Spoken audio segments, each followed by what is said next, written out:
Tara, luto tayo ng potsyerong baboy. Umpisahan natin sa pag-pressure cooker ng baboy. Palambutin ito sa tubig na tinimplahan ng liquid seasoning, paminta, bawang, sibuyas at dahon ng laurel. Magprito ng saging na saba at patatas habang pinapalambot natin ang baboy. Kapag luto na ang mga ito, iset aside muna at umpisahan na nating igisa ang sibuyas at saka naman nating isunod ang bawang. Habang naggigisa tayo, sunod naman nating ihanda ang red bell pepper, string beans, repolyo, tomato sauce at baboy. Umpisahan natin sa paggisa ng red bell pepper at isunod naman natin ang baboy.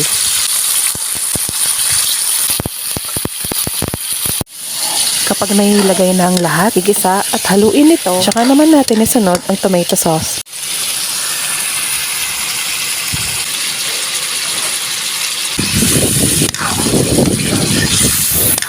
Haluin ng saglit at ilagay na natin ang pritong saging na saba, patatas at string beans. Saka na natin ibuhos ang sabaw na pinagkuluan ng baboy.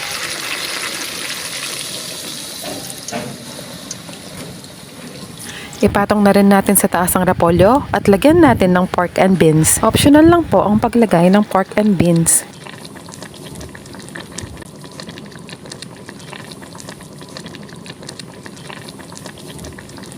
Haluin ng bahagya at hayaang kumulo ng mga 5 minuto. At pagkatapos ng 5 minuto, isasalin ko muna ang baboy para hindi ito ma-overcook dahil na pressure cooker na ito kanina. At hayaan lang natin kumulo hanggang maluto ang mga gulay.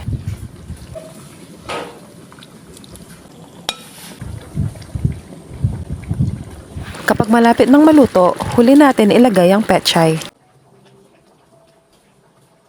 Ipatong lamang sa taas para maiwasang magkadurog-durog at ma-overcook.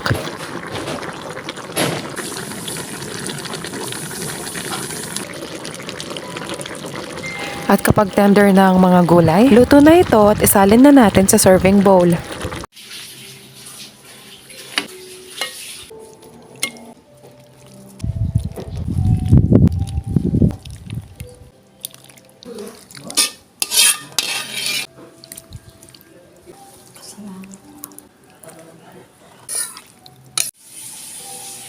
Mga tana kabalen.